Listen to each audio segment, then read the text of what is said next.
یہ جواب تو مرتضی وہاب صاحب کو پرسنلی دینا پڑے گا. میں بہت واضح طور پر کہہ رہا ہوں, پرسنلی دینا پڑے گا. سوالات موجود ہیں اس حوالے سے ان کے لیے کہ جو اشتہارات کے پیسے ہیں وہ کہاں جا رہے ہیں, وہ کون لوگ ہیں آپ کے قریبی جو ان پیسوں کو کلیکٹ کر رہے ہیں. آپ ایک طرف کے الیکٹرک مافیا کے ساتھ مل کر 2-3 ارب روپے کے لیے کراچی کے لوگوں کے بلوں میں تو پیسے لگانا چاہتے ہیں, جس پر ہم نے کورٹ سے اسٹے لیا ہوا ہے, رکا ہوا ہے, لیکن دوسری طرف قوم کا پیسہ قوم کے اوپر نہیں لگانا چاہتے. اشتہارات کی مد میں آپ اربوں روپے کھا رہے ہیں. جو کمرشلائزیشن کی پالیسی ہے یہ ایک بہت پرانی پالیسی ہے جو 70s سے چل رہی ہے اور پیپلز پارٹی کے دور سے چل رہی ہے. کمرشلائزیشن کی کو کرنا پوری دنیا میں ہوتا ہے اور اس کے بغیر شہر نہیں چلتے ہیں. پہلی بات, اندھی کمرشلائزیشن اور غیر قانونی طور پر چیزوں کو کرنا یہ ہے اصل چیز. نعمت اللہ خان صاحب کے زمانے میں جس کونسل میں یہ بات ہوئی تھی, اس کونسل میں یہ دونوں حضرات بلکہ جنید مکاتی تیسرے صاحب بھی موجود تھے. ٹھیک ہے, جنید مکاتی بھی موجود تھے, سیف الدین ایڈوکیٹ بھی موجود تھے, قاضی صد الدین بھی موجود تھے. پیپلز پارٹی نے اس قرارداد کے اوپر اپنے دستخط کیے تھے. سعید غنی صاحب کے دستخط تھے اور ممبران بھی تھے, ان کے بھی دستخط تھے. ان دستخطوں سے کمرشلائزیشن کے بائی لاز بنے تھے. ان بائی لاز کی روشنی میں نعمت اللہ خان صاحب نے کامیابی کے ساتھ اس پر عمل درآمد کرتے ہوئے کمرشلائزیشن کی اس پالیسی کو چلایا تھا. کوئی پرابلم پیدا نہیں ہوئی تھی. پھر جب ان کی بلوڈ ایم کیو ایم اور یہ خود مل کر حکومت کرتے رہے اس کے بعد, اور چائنا کٹنگ ماسٹرز آ گئے اس شہر پہ, اور پھر ایم کیو ایم نے اور پیپلز پارٹی نے 2008 سے لے کر 2013 تک اور گورنر صاحب کی موجودگی میں تو 16-17 تک حکومت کی اس شہر پر, تو پھر اندھی مچ گئی. اور پھر انہوں نے کمرشلائزیشن کے ان بائی لاز کو وائلیٹ کیا, اور پیپلز پارٹی تو اس میں ماسٹر ہے, اور ایم کیو ایم بھی ظاہر ہے, جب وہ کے بی سی اے تھا تب بھی اور اب بھی سب مل جل کر ہی کھاتے ہیں. تو انہوں نے پھر اس طرح عمارتوں کو ناجائز طریقے سے بنایا اور اس کی پورے قوانین کو پامال کیا, اور ایک پورا پیرلل سسٹم کرپشن کا اڈا بنا دیا ان سب جگہوں پر, یہ مل کر کھاتے ہیں. تو اس لیے اپنی جو پوری ذمہ داری ہے وہ نعمت اللہ خان صاحب پہ مت ڈالیں. نعمت اللہ خان صاحب کے بارے میں آپ جب بات کریں گے تو کراچی کا بچہ نعمت اللہ خان صاحب کو جانتا ہے, وہ کوئی غلط کام نہیں کر سکتے تھے. اور جو تربیت انہوں نے جماعت اسلامی سے حاصل کی تھی اور جو تربیت انہوں نے ہمارے ٹیم میں منتقل کی ہے, انشاءاللہ ہم کوئی غلط کام جو اس شہر کے مفاد کے خلاف ہے وہ ہم نہیں کر سکتے.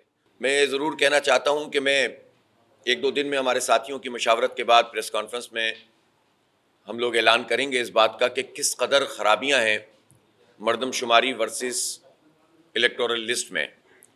اور آپ جان کر حیران ہوں گے کہ کتنے ہی بلاک کوڈ ایسے ہیں اور چارج ایسے ہیں جہاں آبادی کم ہے اور ووٹر زیادہ ہیں. اس کا مطلب یہ ہے کہ یہ جو ہم بار بار بات کر رہے ہیں کہ کراچی کی آبادی 1.5 کروڑ کم کر دی گئی ہے اور M Q M, peoples party اور نون لیگ نے مل کر کم کی ہے, یہ بات بہت واضح طور پر سامنے آتی ہے.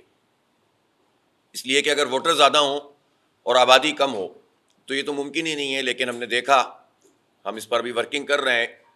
نارتھ کراچی, نئی کراچی میں ہمیں ایسی تمام چیزیں جو ہیں وہ حاصل ہوئی ہیں جس کے نتیجے میں یہ بات آپ پتہ چل رہی ہے کہ کراچی میں بھی اور کراچی کی بھی مخصوص آبادیوں کی جو گنتی کم کی گئی ہے تاکہ اپنی مرضی سے حلقہ بندیاں کر کے مرضی کے نتائج حاصل کریں.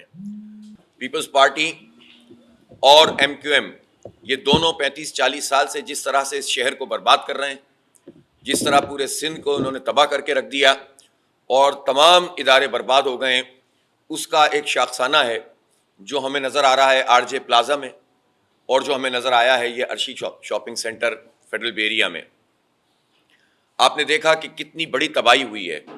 کراچی میں ہزاروں بلڈنگز ایسی ہیں جو بلڈنگ کوڈ کے مطابق نہیں بنی ہوئی. ایک تو یہ کہ 4 منزلوں کی اگر پرمیشن ہے تو 10 منزلیں بن جاتی ہیں, بعد میں کسی کی ریگولرائزیشن ہوتی ہے اور کسی کی نہیں ہوتی. اسی طرح سے جو بلڈنگ بن رہی ہیں کیا وہ ان ضابطوں کے مطابق ہیں تو پتہ چلتا ہے کہ نہیں ہے. اس کی وجہ یہ ہے کہ رشوت کا پورا نظام ہے, سسٹم کام کر رہا ہے.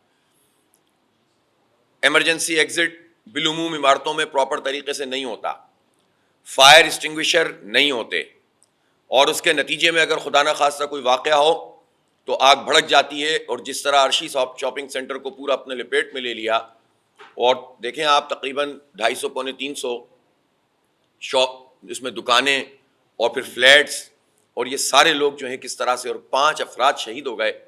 آپ سوچیں 5 انسانوں کی جان چلی گئی صرف کرپشن کی وجہ سے اور لوٹ مار کی وجہ سے. آپ سنیں کہ یہ بجٹ کیوں نہیں لانا چاہتے. یہ بجٹ اس لیے نہیں لانا چاہتے کہ ہم نے ایک معقول مطالبہ کیا ہوا ہے. وہ یہ ہے کہ ہماری یونین کمیٹیوں کو، جو پورے کراچی کی 246 ہیں، سب کی یونین کمیٹیاں، کراچی کی یونین کمیٹیاں، چاہے وہ پیپلز پارٹی جیتی ہو، چاہے وہ نون لیگ جیتی ہو، چاہے وہ پی ٹی آئی، چاہے جماعت اسلامی، اس سب کو پیسے بڑھائے جائیں. ہم نے 3 کروڑ روپے کا مطالبہ کیا ابتدائی طور پر. اور یہ کام نعمت اللہ خان صاحب کے زمانے میں ہوتا تھا کہ بجٹ میں سے یونین کمیٹیوں کو پیسے دیے جاتے تھے تاکہ وہ خرچ کریں اور اپنے چھوٹے چھوٹے کام جتنے بھی ہوتے ہیں وہ مکمل کریں. لیکن وہ پیسے رکھنے کے لیے مرتضی وہاب صاحب یا جو بھی پیپلز پارٹی کی مینجمنٹ ہے وہ تیار نہیں ہے. گویا وہ اپنے ہی یو سی چیئرمینوں کو پیسے دینے کے لیے تیار نہیں ہے. انہیں معلوم ہے کہ جب بجٹ میں یہ بات ہوگی تو پیپلز پارٹی کے یو سی چیئرمین بھی اس کی حمایت کریں گے.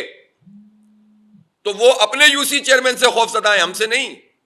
اس لیے بجٹ پیش نہیں کر رہے ہیں. یہ ہے ان کی جمہوریت دشمنی، عوام دشمنی اور کراچی دشمنی، کہ اپنے لوگوں کو بھی اختیار نہیں دے سکتے، ہمیں تو کیا دیں گے یہ. اس لیے بجٹ پیش نہیں کر رہے. اس لیے نہیں پیش کر رہے کہ اس میں پراپر طریقے سے پتہ چلے گا کہ ہماری ترجیحات کیا ہے، کیا کام پہلے ہونا چاہیے، کیا بعد میں ہونا چاہیے. اس میں سوال ہوگا کہ جو ایڈورٹائزمنٹ کے پیسے ہیں، آپ یہ کہتے ہیں کہ سپریم کورٹ کے فیصلے کے مطابق یہ بڑے بورڈ نہیں لگ سکتے، لیکن یہ بورڈ لگے بھی ہوئے ہیں، اس پہ اشتہارات چل بھی رہے ہیں. اشتہارات کے پیسے کہاں جا رہے ہیں؟